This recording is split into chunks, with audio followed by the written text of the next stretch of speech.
السلام علیکم ناظرین، پروگرام ویژن پہ راجہ عاطف ذوالفقار کے ساتھ آپ کی خدمت میں حاضر ہوں۔ خبر یہ ہے کہ پولنگ ڈے پر ریاست پاکستان کو، پاکستان کے اداروں کو، الیکشن کمیشن آف پاکستان کو اور پاکستان کی عوام کو 9th جنریشن وارفیئر کا سامنا کرنا ہوگا۔ پاکستان تحریک انصاف نے اس حوالے سے ایک خفیہ منصوبہ بندی کی ہے، جس میں متوازی الیکشن کمیشن ہزاروں بھرتیاں اور بیرونی ممالک سے اربوں کی فنڈنگ کی گئی ہے۔ بہت چکرا دینے والے انکشافات ہیں جو آج کے پروگرام میں آپ کے ساتھ شیئر کریں گے، مگر اس سے پہلے کہ اپنے پروگرام کو آگے بڑھائیں، آپ سے گزارش ہے کہ اگر ابھی تک آپ نے ہمارا چینل سبسکرائب نہیں کیا تو پلیز کر لیجئے، ساتھ ہی بیل آئیکن بھی دبا دیجئے تاکہ جو ہی ہمارا کوئی نیا پروگرام اپلوڈ ہوتا ہے تو اس کا نوٹیفیکیشن فوری طور پر آپ کو موصول ہو سکے۔ پروگرام کو باقاعدہ آغاز کرتے ہیں جی انتخابات کے حوالے سے، ایک حلقے کی خبر کے حوالے سے۔ وہ حلقہ ہے صوبائی اسمبلی کا PP7، یہ راولپنڈی کا حلقہ ہے۔ اس میں راولپنڈی کی جو 2 تحصیلیں ہیں، کہوٹا اور کلر سیداں، یہ تقریباً اس حلقے میں آتی ہیں۔ اس حلقے میں پہلے 2018 کے الیکشن میں آزاد حیثیت سے جیتے تھے راجہ صغیر احمد،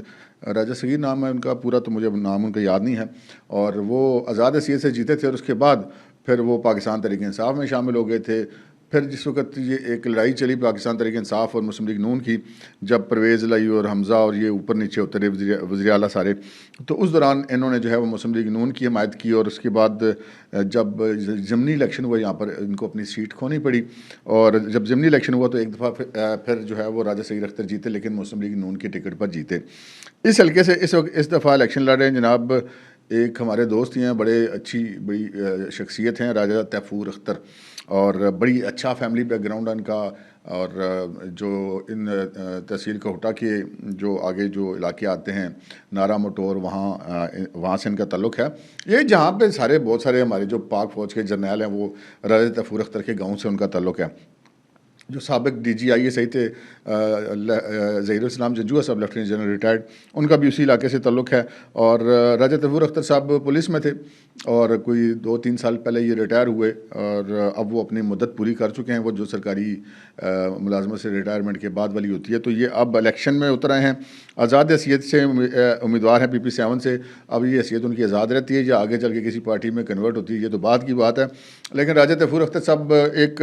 میں نے جیسے کو بتایا، اچھی فیملی سے ان کا تعلق، اور اپنی پولیس سروس کے دور میں انہوں نے اپنے علاقے کے عوام کی خدمت بھی بڑی کی ہے، اس میں کوئی شک کی بات نہیں ہے۔ تو آپ یہ تصویر بھی دیکھ رہے ہوں گے راجہ تیفور کی، تو یہ ویسے ایک ہم نے کہا کہ ذرا ایک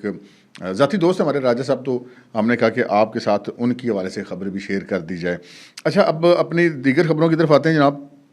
کاغذات نامزدگی کے جو داخل ہونے کا مرحلہ تھا وہ مکمل ہوا، اور اب اس کی جانچ پڑتال جاری ہے۔ تمام ریٹرننگ آفیسرز ہیں، ان کے دفاتر میں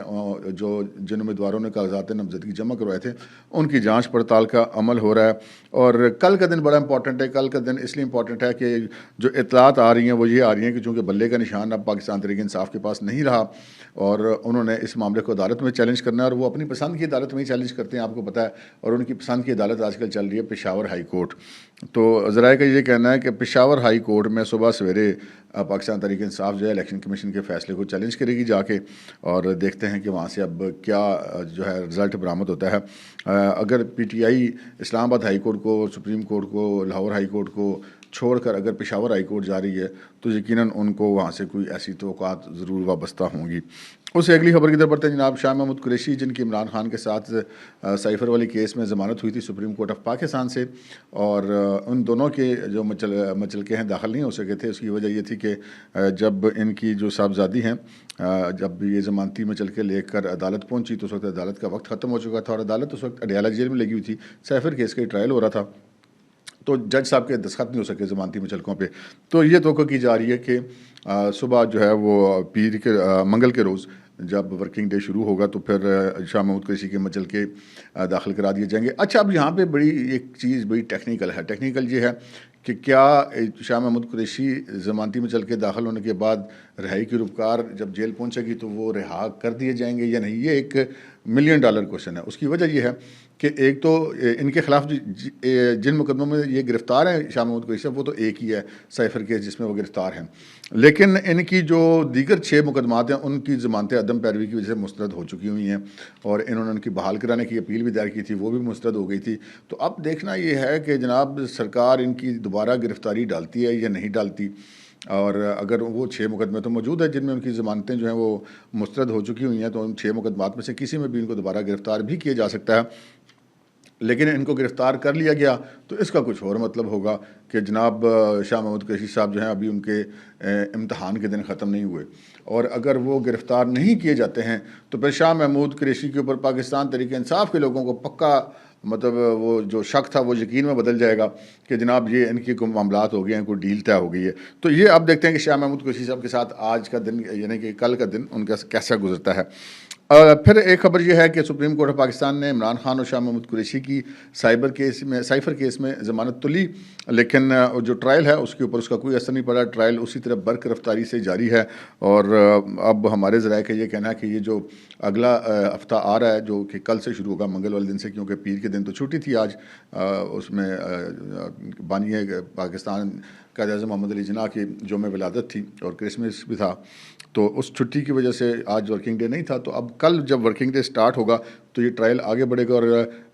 اس چیز کا امکان ہے کہ اس ورکنگ ویک کے اندر یہ ٹرائل جو ہے وہ کنکلوڈ ہو جائے گا۔ اس چیز کے امکانات موجود ہیں کیونکہ بیشتر گواہوں کے بیانات جو ہیں وہ قلم بند ہو چکے ہیں، کچھ پر شاید جرا رہتی ہے اور پھر حتمی دلائل ہونے تو اس کے لیے 4-5 دن کافی ہوں گے۔ تو اس چیز کا غالب امکان ہے کہ اس ہفتے یا زیادہ سے زیادہ اگلے ہفتے سائفر کیس کا حتمی فیصلہ بھی سامنے آ سکتا ہے، جو کہ بڑا امپورٹنٹ ہوگا۔ اب آتے ہیں جناب ہم اپنی اس خبر کی طرف جو کہ آپ نے تھم نیل کے اوپر دیکھی ہے۔ تھم نیل کے اوپر جو خبر ہے جی، یہ معاملات اب بہت آگے چلے گئے ہیں جی۔ آپ نے بہت ذکر سنا ہوگا ففتھ جنریشن وارفیئر، اور بعد میں جو لوگ یہ سمجھتے تھے کہ ہم ففتھ جنریشن وارفیئر کو سمجھتے ہیں اور ہم اس کی زد میں نہیں آئے، اور بعد میں پتہ چلا کہ جن لوگوں نے خود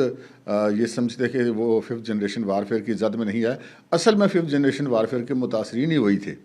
اور جو اپنے آپ کو یہ سمجھتے تھے کہ ہم محفوظ ہیں۔ اور اس ففتھ جنریشن وارفیئر کی وجہ سے پاکستان تحریک انصاف نے عمران خان کو تمام زمینی حقائق کو بالکل جسے کہتے ہیں کہ ہٹا کر کے ایک مصنوعی دنیا بنا کر دکھائی گئی کہ عمران خان از اے گریٹ لیڈر، اور یہ بڑا دیانتدار آدمی ہے، اور یہ بڑا مذہبی آدمی ہے، مذہبی ٹچ بھی اس میں تھا اور دیانتداری بھی تھی۔ اور پھر جب کوئی ایسی چیز آ جائے جو کہ مذہب سے بالکل الٹ ہو تو پھر کیا دینا کہ نہیں یہ تو پلے بوائے تھا، یہ تو ایک لبرل آدمی ہے، یعنی کہ انہوں نے اپنی مرضی کے مطابق اس کو استعمال کیا۔ لیکن وہ جو متاثرین ہیں اس ففتھ جنریشن وارفیئر کے، وہ ابھی تک جو ہے اسی چکر میں ہے کہ جناب خان صاحب جو ہے وہ بڑے زبردست آدمی ہیں۔ یہ ففتھ جنریشن وارفیئر کی خوبی تھی کہ وہ سامنے والے حقائق کو دیکھ کر آنکھیں بند کرنے اور جسے کہتے ہیں تصوراتی یا تخیلاتی دنیا میں رہنا زیادہ پسند کرتے ہیں۔ لیکن اب معاملات اس سے آگے نکل گئے ہیں جی، اب معاملات ففتھ جنریشن وارفیئر سے نکل کے 9th جنریشن وارفیئر کی طرف جا چکے ہیں، اور جو ہمارے جو ماہرین ہیں، جو سورسز ہیں، وہ یہ کہتے ہیں کہ جناب یہ 9th جنریشن وارفیئر تو اتنی خطرناک ہے اور اتنی جو ہے وہ طاقتور ہے کہ جو اس وقت دنیا بھر میں جو سوشل میڈیا کو چلا رہے ہیں لوگ، میں ایک مثال دی جاتی ہے، جیسے یہ جو ٹویٹر جس کا اب نام بدل کے ایکس کر دیا اس کا مالک، یا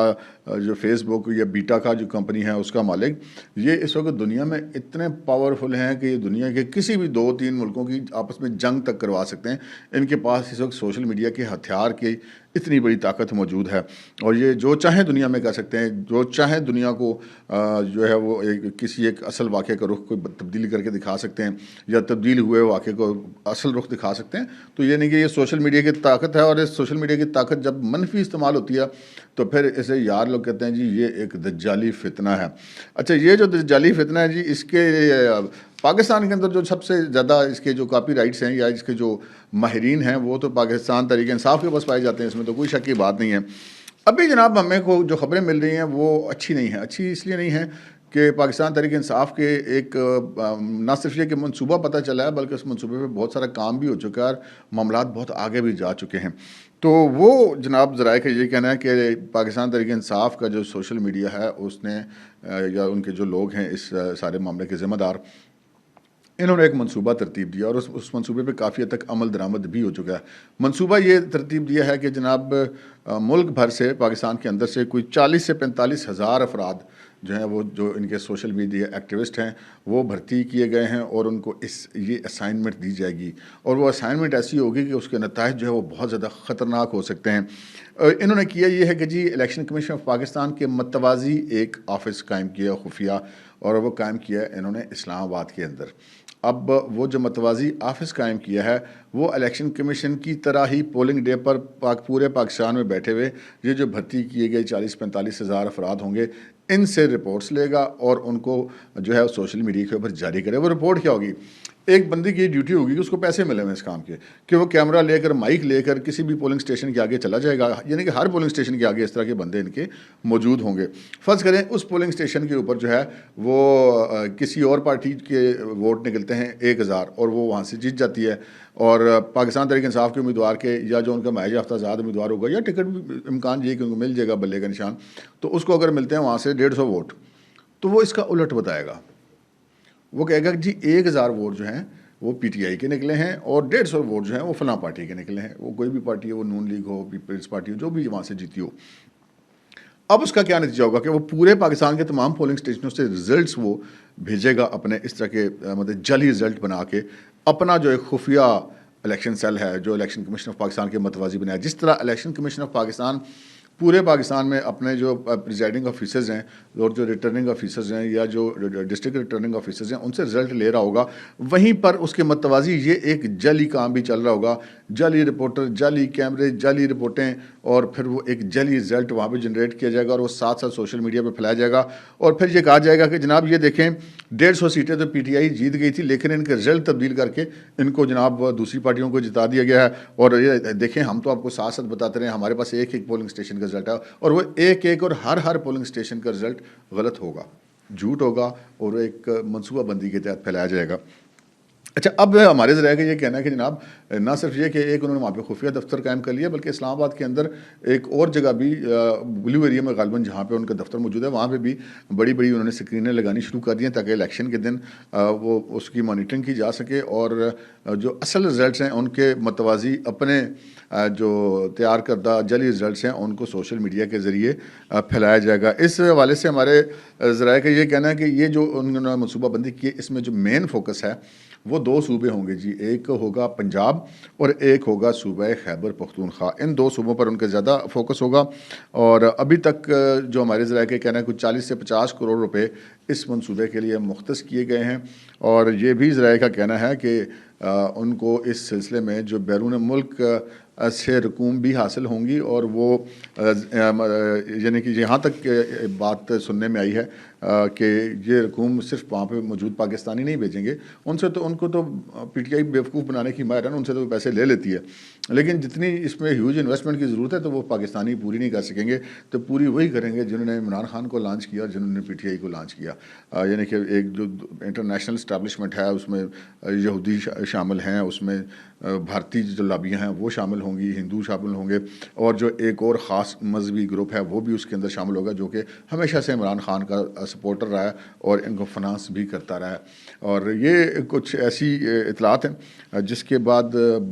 یقیناً انسان بڑا چونک جاتا ہے، کیونکہ آپ نے دیکھا کہ پچھلے چند دنوں میں ایسا جھوٹ پھیلایا گیا اور ایسے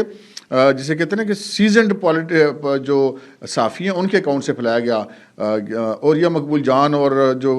عمران ریاض خان ہیں وہ تک مطلب باقاعدہ جھوٹ پھیلانے میں حصہ دار ہیں. ابھی کل پرسوں کی بات ہے، وہ کوئی ویگ صاحب تھے، کوئی پی ٹی آئی کے پرانے جو ہیں وہ بندے ہیں، ان کی ایک زخمی تصویر آئی سوشل میڈیا پہ. وہ ہم یہاں پہ دکھانا نہیں چاہتے کہ اس میں آنکھ وانکھ کھلی ہوئی ہے زخم ان کا. تو وہ اس کو یہ ظاہر کیا گیا کہ جی یہ ان کو پولنگ ڈے پر جو الیکشن ڈے کے لیے کاغذات نامزدگی جمع کرانے کی وجہ سے جو پولیس نے تشدد کا نشانہ بنایا اس کا وہ فوٹو ہے. اس کو پھر سیکرٹری جنرل نے بھی پارٹی کے جناب اس کو چلا دیا، اور ان کے سارے وہ جو نام نہاد قسم کے صحافی ہیں انہوں نے بھی چلا دیا. ایک ہاہاکار مچا دیا. بعد میں اس بندے کی اپنی ٹویٹیں ہیں کہ وہ اللہ کے بندو یہ میری مہینہ پہلے کی تصویر ہے، یہ میری ٹریفک ایکسیڈنٹ میں یہ مجھے چوٹ لگی تھی. اور لیکن اتنی دیر میں وہ کہتے ہیں نا جتنی دیر میں آپ سچ تیار کر رہے ہوتے ہیں اتنی دیر میں جھوٹ جو نہیں ہے وہ ہزاروں گاؤں کو ٹریول کر چکا ہوتا ہے. تو وہی صورتحال یہاں پر تھی. پھر ایک آئی، ہم نے دیکھا کہ جی ایک انہوں نے ویڈیو شیئر کی، وہ بھی پی ٹی آئی کے آفیشیل اکاؤنٹس اور ان کے جو سیکرٹری جنرل اور جو ان کے باقی عہدیدار ہیں اور ان کے جو نام نہاد صحافی ہیں ان کے اکاؤنٹ سے شیئر کی گئی کہ جی وکلاء ہیں تو وہ کسی بندے کو مار رہے ہیں. تو اس کے ساتھ یہ کہا کہ جی یہ پولیس آئی تھی کاغذات نامزدگی چھیننے کے لیے، تو ان پولیس والوں کو پھر پولیس وکلاء نے مزاحمت کی. مارا پتہ چلا کہ وہ 3-4 سال پرانی کوئی تصویر ہے، وہ کوئی جھگڑا ہی کوئی اور تھا، یعنی کہ وہ ویڈیو تھی. اسی طرح ایک آپ نے دیکھا ہوگا کہ چودھری پرویز علی کی اہلیہ جو ہیں چودھری شجاعت کی والدہ، وہ جناب جا رہی ہیں اور ایک بندہ ان سے کاغذات نامزدگی چھیننے کی کوشش کرتا ہے اور وہ نہیں چھیننے دیتی ہے اور وہ بندہ ہاتھ پیچھے باندھ کر کے چل پڑتا ہے. یہ بڑی امپورٹنٹ ویڈیو تھی، یہ مونس علی نے بھی شیئر کی. اب میں تو کم از کم اس بات کو ماننے کے لیے نہیں تیار کہ چودھری اقتدار میں ہوں یا نہ ہوں. گجرات میں کسی کی اتنی جرت ہے کہ چودھریوں کی عورت کے اوپر کوئی ہاتھ ڈال جائے، سوال ہی پیدا نہیں ہوتا. ہاں یہ ضرور ہو سکتا ہے کہ کسی بندے کو کہا جائے کہ بس یہ شوٹنگ کرنی ہے تم نے کر لو، جبکہ ان کا وہاں پہ جانا کوئی ضروری بھی نہیں تھا ان پرسن. اور 9 مئی کے سینکڑوں جو ہیں وہ ملزمان نے وکلاء کے تھرو کاغذات نامزدگی داخل کرائے ہیں، اور ایک پورا پراپیگنڈا جی کاغذات چھینے جا رہے ہیں. جب آپ کہتے ہیں کہ جی ہمیں بتائیں، ہم ایک انکوائری کمیشن بناتے ہیں کہ کہاں پہ کاغذات چھینے گئے، تو ٹھوس کچھ بھی نہیں. اب عمل دیکھیں کہ عملاً پورے پاکستان میں جو تقریباً 1100 سے 1200 کے قریب حلقے بنتے ہیں قومی اسمبلی اور صوبائی اسمبلی کے ملا کے، 2100 کاغذات نامزدگی سب سے زیادہ پاکستان تحریک انصاف کے جمع ہوئے ہیں. اور یار 9 مئی کے مفرور ملزمان کے کاغذات جمع ہو گئے. کسی نے مراد سعید کے کاغذات نہیں چھینے، کسی نے علی امین گنڈا پور کے کاغذات نہیں چھینے، کسی نے میاں اسلم اقبال کے کاغذات نہیں چھینے، تو باقی کسی کے کیوں چھیننے تھے؟ تو یہ ایک پراپیگنڈا وار ہے. میں نے آپ سے عرض کی نا کہ اب یہ 9th جنریشن تک معاملہ جا چکا ہوا ہے، اور اب پولنگ ڈے پر تک بھی اس وار کو چلایا جائے گا. پولنگ ڈے پر جو یہ ایک بہت بڑا اور خوفناک منصوبہ ہے جو اس وقت ہم نے آپ کے سامنے رکھ دیا کہ متوازی الیکشن کمیشن قائم کیا گیا ہے، ہزاروں لوگ بھرتی کر لیے گئے ہیں، ان پہ کروڑوں کی انویسٹمنٹ کر دی گئی ہے، مزید باہر سے فنڈنگ کا بھی انتظام کیا جا رہا ہے، اور یہ سارا کچھ کیا جائے گا. اور اس کا نتیجہ کیا نکلے گا؟ ملک میں ایک ہیجان پیدا ہوگا، جھوٹ کا ایک طوفان آئے گا. نقصان کس کا ہوگا؟ اس ملک کا ہوگا، اس قوم کا ہوگا. تو یہ ایک بہت بڑا چیلنج ہے ریاست پاکستان کے لیے اور پاکستان کے اداروں کے لیے کہ یہ جو چکر ہے نا جال سازی کے ذریعے یہ واردات ڈالنا، اس سے کسی بھی طریقے سے اس ملک کو اور اس ملک کے باشیوں کو بچانا ہے، 9th جنریشن وارفیئر سے بچانا ہے. اب تک کے لیے اتنا ہی، اجازت دیجیے، اللہ حافظ.